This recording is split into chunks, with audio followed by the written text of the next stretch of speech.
வணக்கம். தாவேக கட்சி தலைவருமான நடிகர் விஜயின் ஜனநாயக திரைப்படத்தின் ஒரு லிரிக் வீடியோ வந்து இன்னைக்கு வலைதளத்தில் வெளியாகி வந்து பயங்கர வைரலாட்டு போயிட்டுருக்குது.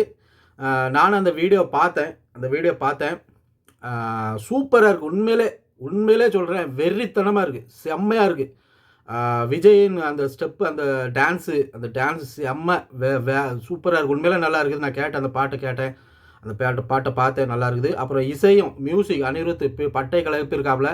இதுக்கு முன்னாடி இருந்த படங்கள் கொஞ்சம் சொதப்பி இருக்கிற மாதிரி இருந்தாலும் இப்போ அந்த பாட்டில் வந்து செம்மையாக இருக்குது. உண்மையில் நல்லா இருக்குது. மியூசிக் வந்து நான் ஹெட்செட் போட்டு கேட்டேன். நீங்களும் ஹெட்செட் போட்டு கேளுங்க. நல்லா இருக்குது, சூப்பராக இருக்குது, நல்லா இருக்குது.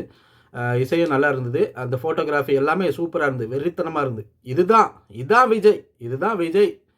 இந்த விஜயை தான் நாங்கள் எதிர்பார்க்குறோம். இதை விட்டுட்டு நீங்கள் அரசியலுக்கு போயிட்டு பல அவமானங்களை சந்தித்து, அவதூறான வார்த்தைகளை சந்தித்து, இதெல்லாம் எதுக்கு? அஃப்கோர்ஸ் நீங்கள் என்ன சொல்ல வரீங்க, நான் வந்து மக்களுக்கு நல்லது செய்யறதுக்கு நான் அரசியலுக்கு வந்திருக்கேன் அப்படின்னு நீங்கள் சொல்ல வரீங்க. சரிதான். அரசியலுக்கு வந்து தான் நல்லது செய்யணும் அப்படிங்கிறது இல்லை. அந்த நல்லது செய்யணுங்கிற மனசு இருக்குது தெரியுமா, அந்த எண்ணம் உங்களுக்கு இருந்திருக்கு இல்லையா, அதுதான் மிகச்சிறப்பானது. அப்போது நீங்கள் அரசியலுக்கு வந்து நல்லது செய்யணும்னு வாரீங்க. ஆனால் அந்த அரசியல் வந்து உங்களுக்கு செட் ஆகலை சார். உங்களுக்கு விஜய் சார், உங்களுக்கு அரசியல் வந்து செட் ஆகலை. நீங்கள் கரூர் சம்பவத்தில் பார்த்துருப்பீங்க, 41 பேர் மரணம். அது எல்லாரும் சொல்கிறாங்க விஜயால தான் அந்த சம்பவம் நடந்து போச்சு. நீங்களா அந்த 41 பேர் மரணது காரணம் இல்லை இல்லையா, அப்படி சொல்லிட்டு இருக்கிறாங்க. இப்படி பல பிரச்சனைகள் வந்து சிபிஐ வழக்கு இந்த மாதிரி பல துன்பங்கள், பல கஷ்டங்கள் வந்து இந்த அரசியலுக்கு நீங்கள் வந்த பிறகு உங்களை வந்து எவ்வளோ பாதிச்சிருக்கோம், நீங்கள் எவ்வளோ பாதிப்பு அடைஞ்சிருப்பீங்க. அப்படிதானா? சினிமாவில் பாருங்கள், எப்படி இருக்கீங்க பாருங்கள். சினிமாவில் அப்படி பக்காவாக பட்டை கிளப்பிட்டுருக்கீங்க. சினிமாவில் நீங்கள் அன்னைக்கு பொதுக்குழு கூட்டத்தில் உங்களை பார்க்க முடிஞ்சதா? உங்கள் ஃபேஸ் எப்படி இருக்கு பாருங்க, எவ்வளோ மோசமாட்டு. அதனால் தயவுசெய்து வந்து நீங்கள் சினிமாக்கே போயிருங்க விஜய் சார். நீங்கள் தயவுசெய்து சினிமாவிலே நடிங்க.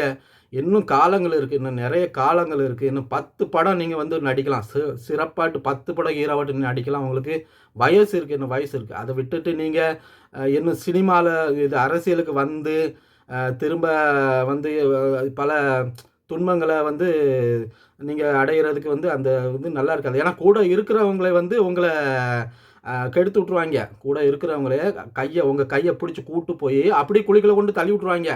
பொதுக்குழு கூட்டத்தில் அப்படி தானே பண்ணாங்க. அவங்க கூட உள்ள ஆள் உங்கள் ஆதரவு வருச்சுனா, நீங்கள் திமுகவை போட்டு பொழன்னு பொழந்துட்டு இருக்கீங்க. அந்த ஆள் என்ன சொல்கிறாரு, எங்கள் தலைவர் வந்து கருப்பு சோப்பு சைக்கிளில் வந்து உங்களுக்கு ஆதரவு தெரிவிச்சாரு அப்படின்ட்டு உங்களை கோர்த்து விட்றாரு. பார்த்தீங்களா இந்த மாதிரிலாம் பண்ணுறாங்கன்ட்டு. நீங்கள் திமுகவை பொழந்து விட்டுட்டு இருக்கீங்க. அவர் என்னடானா இப்படி சொல்லிட்டு அழைத்தார். இதுதான் கூட இருக்க ஆளால் தான் உங்களுக்கு பிரச்சனை. அதனால் அவங்களே கொண்டு வந்து உங்களை பெரிய குழிகளோடு தள்ளி விட்டு அவங்க பாட்டு போயிடுவாங்க.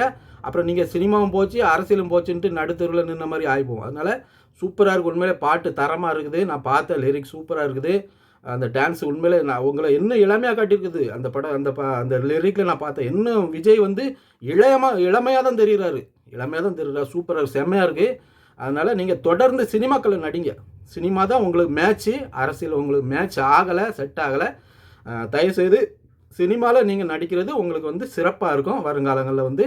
அதனால் நீங்கள் சினிமாவில் நடிங்க. மீண்டும் ஒரு காணொளியில் சந்திக்கலாம். நன்றி, வணக்கம்.